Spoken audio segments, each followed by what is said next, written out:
Welcome to the Know. I'm Ashley. E3 is still 6 months away, but that hasn't stopped Microsoft from offering just a few teases already about what we can look forward to at the show. Xbox boss Phil Spencer appeared on the newest episode of Major Nelson's podcast, and according to him, there are going to be some positive changes to Microsoft's E3 presentation this year based on some of their early planning meetings. So insert all the jokes about, oh, you mean like exclusives? With loads of rumors flying about Xbox's potential exclusive lineup in 2018, seems like the company could have quite the show to look forward to, or they could talk about some new maps for Battlegrounds and everyone would still be like, yeah! One of EA's most high-profile games of 2018 is BioWare's sci-fi open-world Destiny competitor, Anthem. Yes, 2018. Unfortunately, sounds like you might not have to wait all the way till E3 to hear more about that game. BioWare technical design director Brennan Holmes appeared in a Reddit thread about how that recently discovered EA matchmaking patent could affect Anthem, answering a couple of questions about when we'll get our next glimpse. In those comments, Holmes indicated that more Anthem information would be coming our way before spring and summer, which would make sense, seeing as how the game is still currently slated for this year. Then again, BioWare waited until just a few months before Mass Effect Andromeda to really properly show that game off in a significant way. I mean, they announced it like 4 times. It was announced, I'm gonna say 3 E3s in a row, but maybe they shouldn't repeat anything out of the Andromeda playbook. Just saying. 2017 is well in the books. It is over. It is done with. I hope you're learning to write 2018 on all your stuff because I am not. But 2017 was an enormous success for Nintendo and the Switch. But what's the game plan for 2018? They want to sell a lot of Switches this year. That's going to take a game plan. Nintendo President Tatsumi Kimishima sat down with Japanese newspaper Mainichi to break down what he feels are the company's top priorities for ensuring the Switch isn't just a one-year wonder. Kimishima said, "In order to be playable in the long term, the second year is crucial. Our task is to add more users, including people who barely touch game consoles." He said they're going to do that by communicating that the system has a long lifespan, thinking of new ways to surprise the players, and fleshing out the library with lots of unique third-party titles. From the sound of it, Nintendo already has some kind of announcement geared up for later this afternoon, just around the time this video will go live, or maybe in about an hour later. So we'll see if they're already kicking that strategy into high gear. We'll do something about that. I hope it's something real cool, something about like kids and people who never grew up in their hearts, which sounds an awful lot like Disney, but we'll see. The game industry is growing in leaps and bounds over the past few years, but judging by some new reports from analysts, the entire industry could see some really ridiculous growth within the next 4 years in particular. And by ridiculous, I mean that it could more than double in terms of revenue.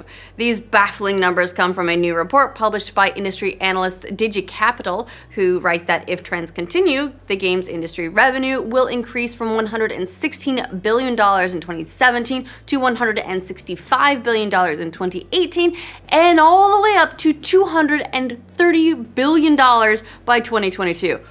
Boy, that's optimistic to say the least. That optimism is mostly based on mobile and PC, which continue to make huge gains year after year, so you can blame your mom and your League of Legends friends, and basically everyone who plays free-to-play stuff and then buys a ton of stuff for them.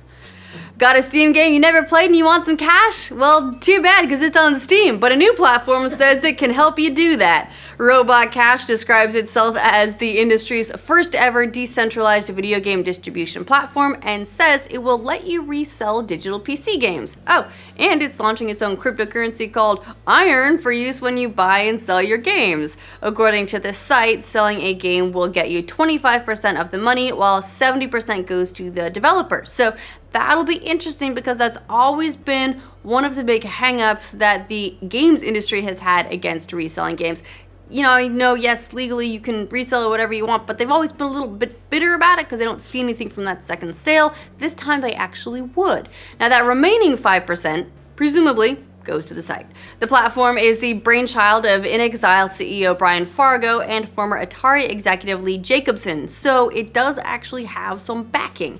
It's expected to launch later this year. Very interested to see how that will go. I mean, are you interested in reselling your PC games? God knows I've got a Steam library that's absolutely enormous and I never play most of it.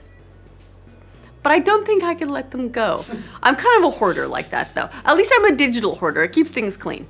It sounds like Battlegrounds cheat creators in China are going down, like legally speaking. Ahead of Battlegrounds' official release in the country, publisher Tencent is enlisting the help of Chinese police to find cheating software creators, uncovering at least 30 cases and arresting more than 120 suspects. With the game swelling in popularity, which will only continue after its Chinese release, it makes sense that rooting out cheaters could be taken top priority right now, as Tencent no doubt wants to keep the game as cheater-free as possible for new players. So hopefully a lot of those speed hacks, wall hacks, aimbots, all that garbage will be going away soon. And guys, chicken dinners, probably not worth the jail time. Come on. You can just like go to KFC or something.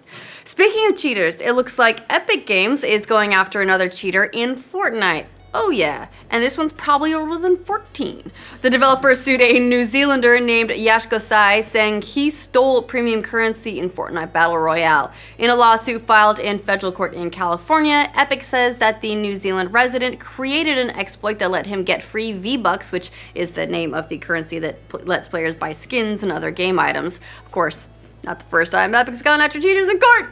We already mentioned the 14-year-old, and it's already reached settlements with at least 3 different cheaters that they've pursued. So yeah, Epic, they do not play around when it comes to going after Fortnite cheaters. Now, if you thought Deadpool was a racy, R-rated superhero movie and they should all be like that, well, the creator of Spawn says you ain't seen nothing yet. Todd McFarlane said that the upcoming movie version of Spawn will be very, very R-rated. He said, Deadpool to me was a PG-13 action movie. It just had some naked butts and a couple F-bombs. Other than that, I thought it was the same PG-13 formula. Spawn, on the other hand, will be hardcore. McFarlane, who apparently not a fan of humor, described his vision this way. I never like my hero to make a joke right when the jeopardy was at its highest. So if I felt that my hero wasn't afraid right now, why should I be? I want my heroes to go, shit, what do I do now? Fair enough. Look, some people deal with terror with humor. The film hasn't started shooting yet, but it will be produced by Blumhouse Film, which has a very good track record with movies recently like Get Out and Split. Spamming chat in Twitch could get one man sent to prison. Wow! A Canadian man has been charged with spamming more than 1,000 Twitch channels with more than 150,000 racist, homophobic, and sexually harassing messages. You real bored. Authorities say that 20-year-old Brendan Apple has been charged with mischief in relation to computer data, which might not sound serious, but it could get him up to 10 years in prison, which would be more than 3 times the amount the dude who got someone killed by swatting is looking at. The charges were filed after Twitch asked Canadian authorities last year to track down whoever was behind the spamming, saying it was undermining its brand. The suspect allegedly used a program called Chat Surge to spam the messages, which included spam like, oh god, I don't want to say these, but okay, fine, they're quotes. Death to all Jews and get the black guy out of here. Apple is set to appear in court next month. I don't like this guy. I'm fine with 10 years now. More and more states have joined a lawsuit against the Federal Communications Commission in an attempt to block its rollback of net neutrality protections. This all stems from a vote last year, end of the year is in December, by the FCC to end so-called net neutrality rules, which basically mandate that telecom companies can't pick which websites or services get faster internet speeds or, say, charge you for preferential access to certain stuff. New York Attorney General Eric Schneiderman, who is leading the suit against the FCC, said the repeal of net neutrality would turn internet service providers into gatekeepers, allowing them to put profits over consumers while controlling what we see, what we do, and what we say online. A total of 22 states are participating in the suit, which was filed in the U.S. Court of Appeals for the D.C. Circuit, and it asks the court to determine that the FCC's repeal is arbitrary, capricious, and an abuse of discretion.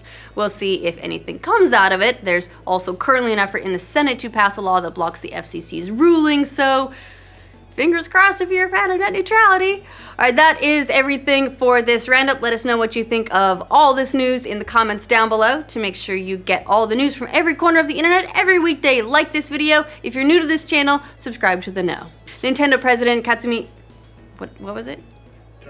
Tatsumi, damn it. Nintendo President Tatsumi Kimishima sat down with Japanese news... Now I'm just overthinking it. Nintendo President Tatsumi Kimishima sat down with Japanese newspaper Mainichi? Mainichi.